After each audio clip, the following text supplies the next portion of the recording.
3. Good morning. How are you doing today? I hope you're doing well. Has it snowed at your house lately? I've had some snow a couple times in the last week or two, and it's cold. But let's get started with our good morning song, shall we?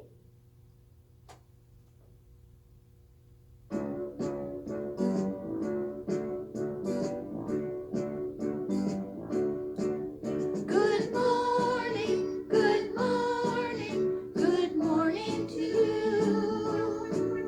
Good morning, good morning, good morning to you. Our day is beginning, there's so much to do. Good morning, good morning, good morning to you. Good morning. Are you ready to do your ABCs? Let's do those first and then we'll count today. A, B, C, D, E, F, G, H, I, J, K, L, M, N, O, P, Q, R, S, T, U, V, W, X, Y, Z. And our letter today is the letter R, right here in the middle. It makes a R sound, like robin and rooster. Robert, Rose, and the color red. Red is a color that I think of red in February, and there's lots of things that are red. Can we think of some things that are red, like strawberries and cherries? Some people have a red wagon.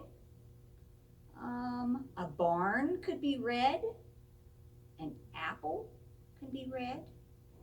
And a heart could be red. Now let's do some counting. How far do you want to count today? I want to hear a nice big number, okay? 10's not bad. How about we count a little further today? Well, we did 14 last week. How about if we count all the way to 20? Do you think we can do that? Let me put down my pointer and we'll use my fingers. Ready?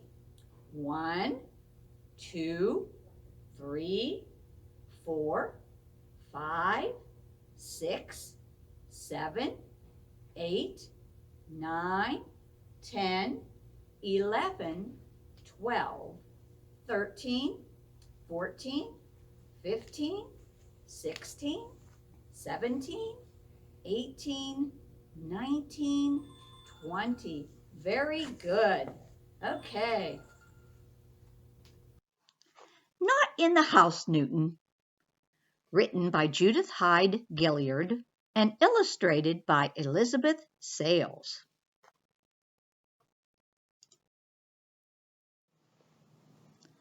When Newton found a red crayon lying in the grass next to the sidewalk in front of his house, he knew at once it was magic. It was extraordinarily red. Not light red or orange red or dark red or blue red, but red red. He put it in his pocket. It felt warm. Newton went into his house and asked his mother for a piece of paper. "Here, dear," said Newton's mother, "you may have a whole box." The paper was very white. "And here are your crayons, Newton," said Newton's mother. "I'm glad you're going to do something nice and quiet like drawing. I'm going to be busy getting ready for our guests tonight." Newton carried the paper to his room. By now he could feel the crayon humming quietly in his pocket. Wow, imagine that. He examined the red crayon.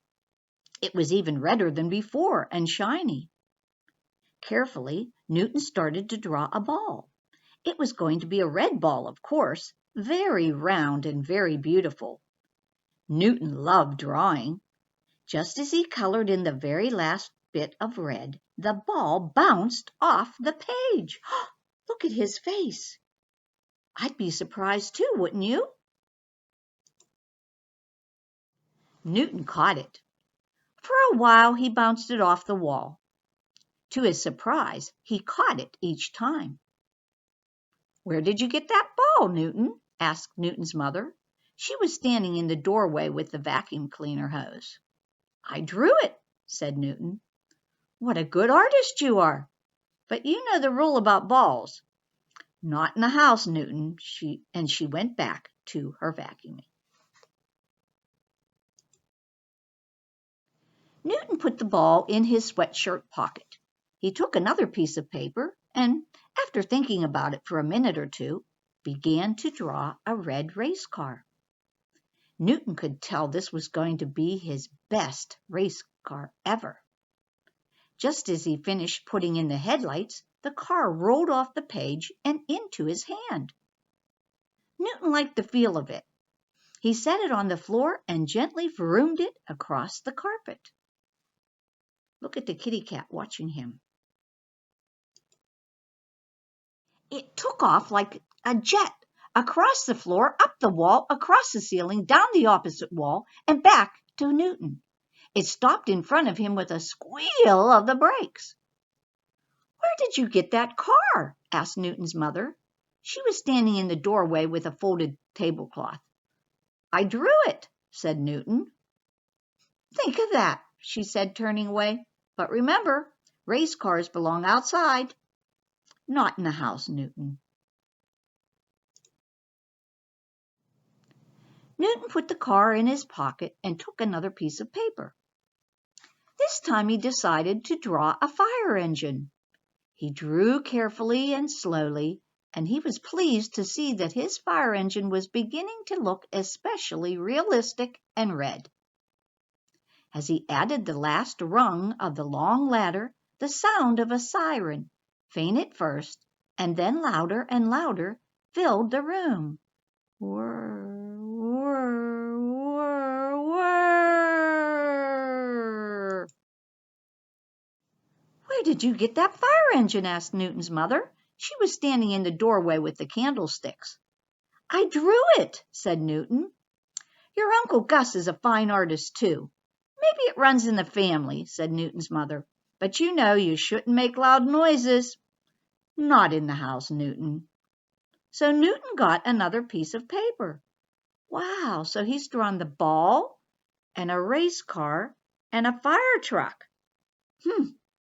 I wonder what he'll do next. He was hungry, so he drew a few red apples. They looked good enough to eat, so he ate them. They were unusually crisp and cool and crunchy.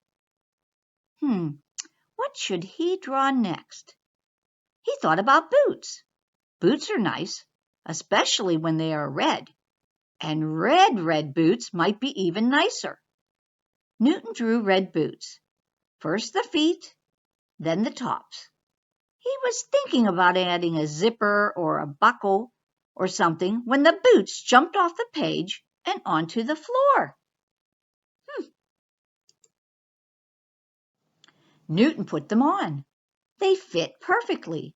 They felt and looked so much like special boots that Newton wondered if they might not be special jumping boots. He took a small jump and just missed bumping his head on the ceiling. "No jumping in the house, Newton," said Newton's mother as she passed the doorway. So Newton stopped jumping.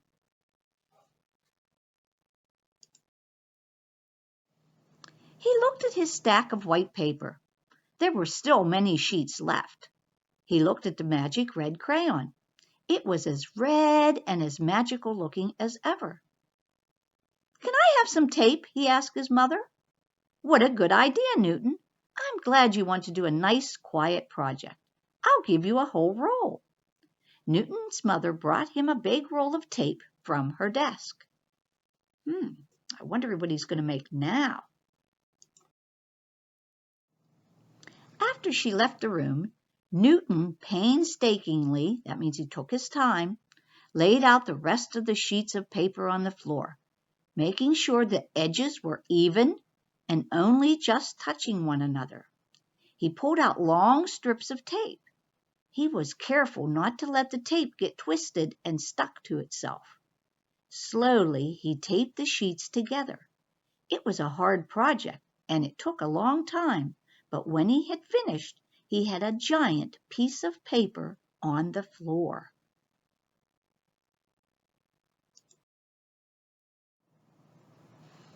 Now comes the hard part, thought Newton. Making himself as light as possible, he lay on the paper and began to draw. He drew and drew, taking care to make the wings perfectly balanced and the propeller large enough. He could see this was going to be the best airplane he had ever drawn. Whoa, an airplane?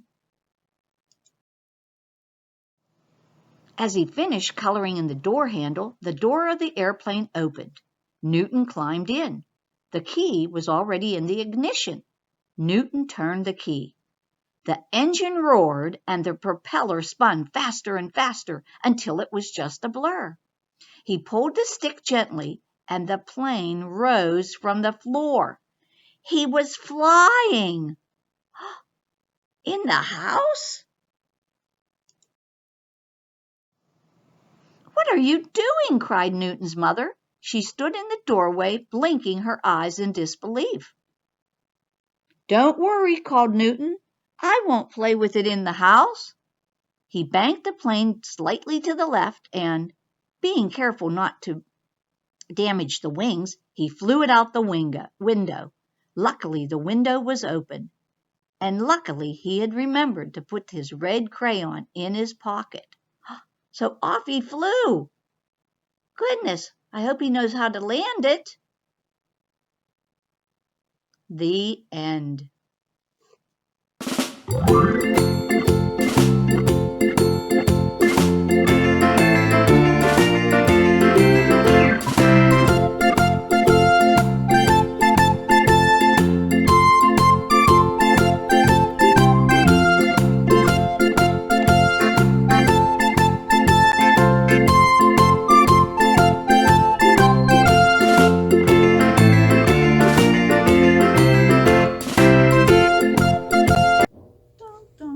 Craft time.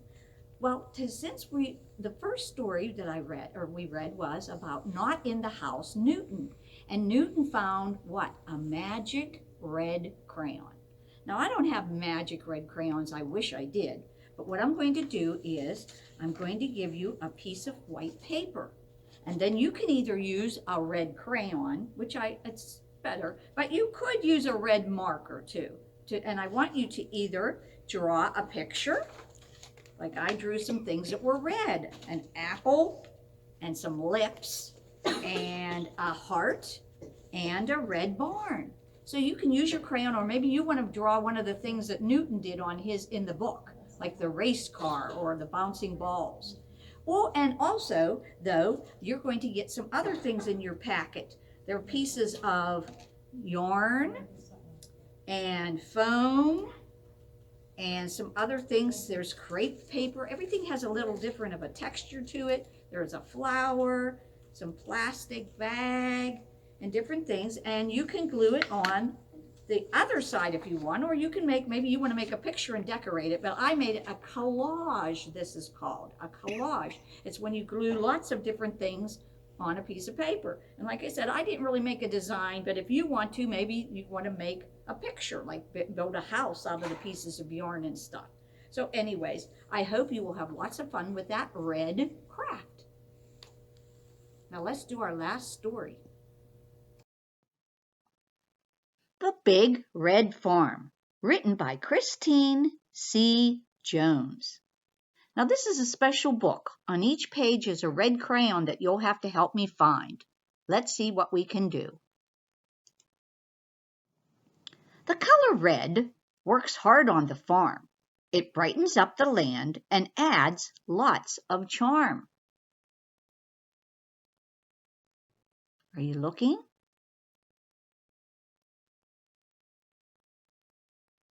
I see it. It's holding up the clothesline right beside the porch. A big red barn shines in the sun. Oh, there it is under the top window of the barn.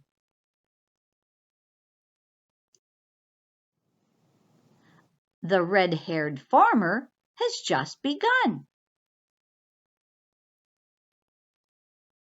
Oh, it's beside the farmer in that little building. Do you see it? You guys are getting fast and good. The useful red wagon is loaded with hay. Oh, it's on the bottom of the wagon. See it between the wheels?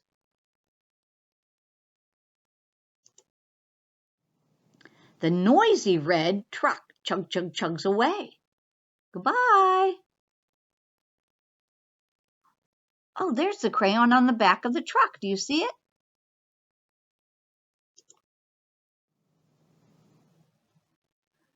Ripened red apples are picked at noon.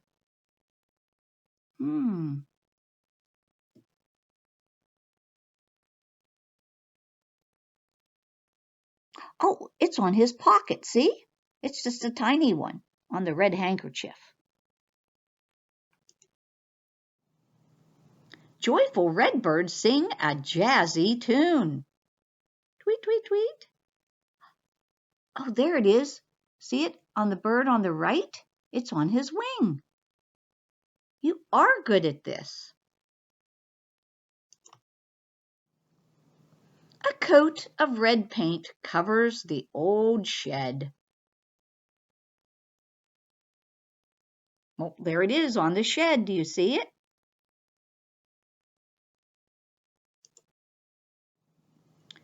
Tiny red bugs fly around the pig's head. Look how silly he looks. Oh, there's the crayon. It's on the tip of the paintbrush. Do you see it?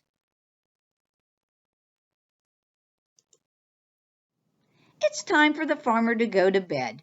What else on the farm is the color red?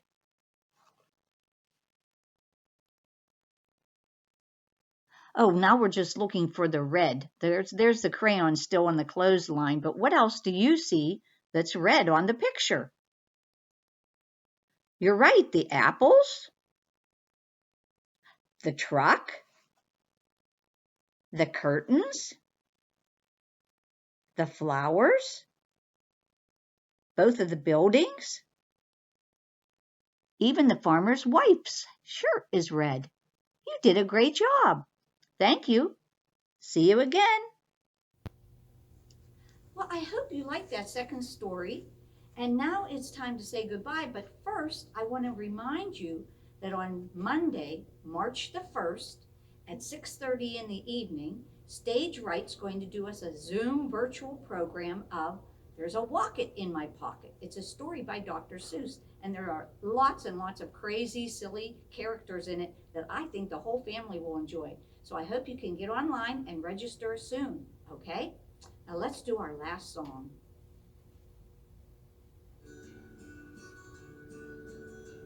The more we get together, together, together, the more we get together, the happier we'll be. 'Cause your friends are my friends, and my friends are your friends. The more we get together, the happier we'll be. Oh, the more. Okay, I'll see you next time. Bye. Have a good evening.